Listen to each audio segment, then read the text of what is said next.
meeting, first of all, is a meeting of central bank governors of the MEFMI region. And each year when we meet them, we choose a topic which is important or topical. So for this year, we chose the topic of the admission of the Chinese currency Yuan into the IMF basket of currencies.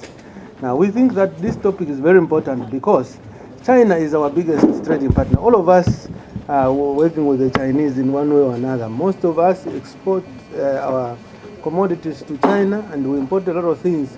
A lot of projects now in the infrastructure area in our countries are being done by the Chinese and so forth. And we are borrowing money through China Exim Bank to finance many of these projects. Now, we got to pay back some of this money. Even when we transact, export things, we got to be paid back. Now, obviously, the currency you use matters quite a lot.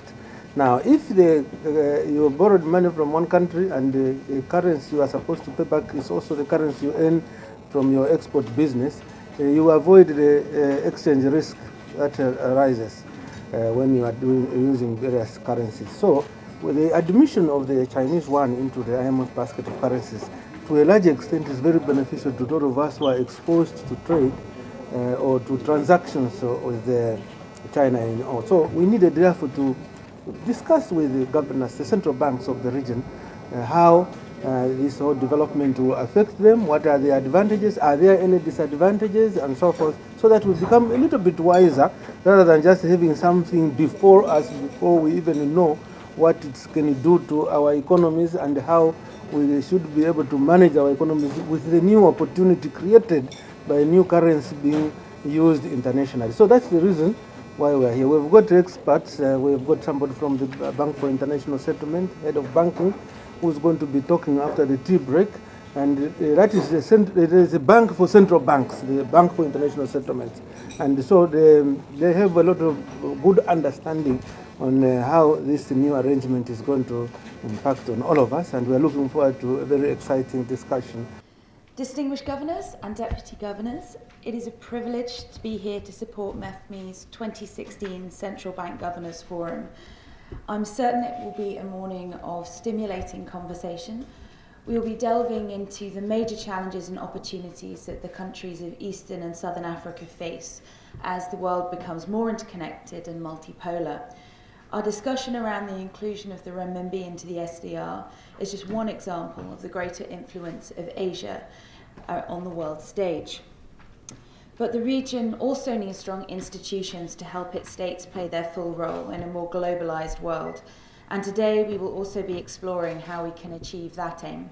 I would like to thank MEFMI for bringing together such an esteemed group of central bank governors and the Bank of Tanzania for hosting us today.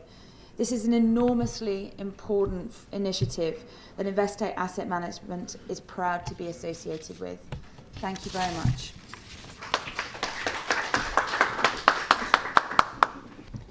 First, it gives me great pleasure to be here this morning and participate with you in this important MEFMI Region Central Bank Governors Forum. May I take this opportunity on behalf of the Bank of Tanzania and indeed on my own behalf to welcome you all to Tanzania.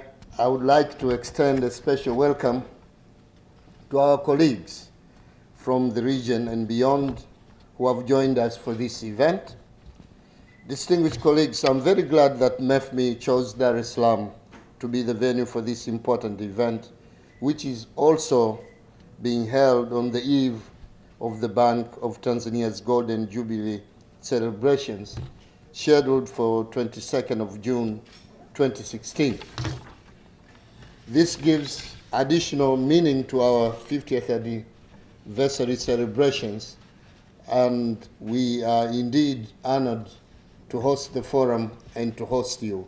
And we thank you so much for joining us in the series of events leading to the anniversary celebrations. Ladies and gentlemen, allow me to express my sincere gratitude to the MEFMI Secretariat for their resolve to reintroduce the Governors Forum in 2015 after a long break. Let me assure the Secretariat that as central bank governors, we greatly appreciate this event as it provides a platform for frank and open exchange of views among governors. The event has become an important platform for raising awareness and coming up with a common understanding on emerging economic issues in this ever-changing global economic environment. One wise man once said, "Forewarned is forearmed, and to be prepared is half the victory." Indeed, being cognizant of emerging opportunities and risks ahead of time allows us to take measures that appropriately respond to them. We have found the fora discussions to be forward-looking and practical in their focus on policies and strategies needed to confront emerging issues head-on.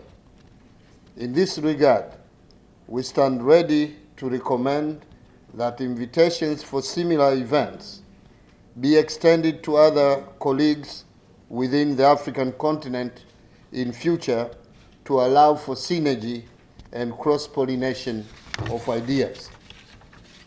Distinguished colleagues, I'm reliably informed that the context for much of today's deliberations will be based on the decision made by the IMF board on 30th November 2015 to include the Chinese Yuan, renminbi, into the special drawing rights or SDR basket. This theme could not have been more appropriate for our region, let alone the central bankers who will be thinking about how to manage the exchange rates and reallocate their reserves to match more closely the currencies that make up the SDR basket. The decision, ladies and gentlemen, reflects major shifts in the global economy and is a recognition of China's progress over the last few decades in moving towards a more open and market-based economy. The People's Republic of China plays an increasingly prominent role in the world economy, and it would seem entirely logical that its currency should also play a prominent role in the international financial markets. And by the way, it is also true that in PPP terms, the Chinese economy is the largest economy in the world. It's only in nominal currency terms that America remains bigger than China. So taking into account purchasing value of currency, we are talking about the biggest economy in the world. And again, welcome to Tanzania and to Dar es Salaam, and I thank you for your attention. And I think beyond just being part of the SDR, it's really the Chinese currency being internationalized, more than just being included in the SDR. As our area said, I think soon we'll be looking at the Indian rupee, whether it's part of the SDR or not. I think what's key is the importance and dominance of the Chinese economy and the global economy in general.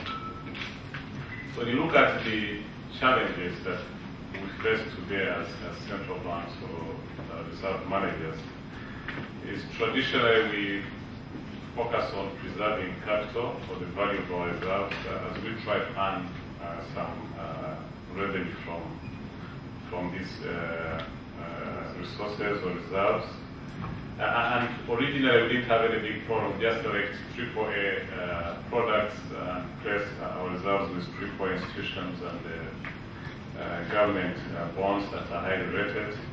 But with the development since the 2008 crisis, most of these AAA institutions, or those used to be highly rated government bonds, and no longer guarantee preservation of the value for reserves, and earning, as we said, has also become negative in different countries. So it's becoming more challenging for reserve managers to achieve mainly the three objectives of capital preservation, earning some revenue, and providing liquidity for any payment requirements. This conference, we're talking about how we can use the Chinese currency, the yuan, as a reserve currency, as a settlement currency, and maybe as also an investment currency. So I think it was very important to us that with the world's largest trading country being China, and also the second largest economy in the world, it's important for us that the yuan is now part of the IMF special drawing rights, which means that now we're able to diversify our foreign exchange holdings, but also expand our trade. As we trade more in the yuan, as we settle more of our trade in the yuan, I think our trade with China will also increase, which means that as Africa, we become more integrated into the global economy.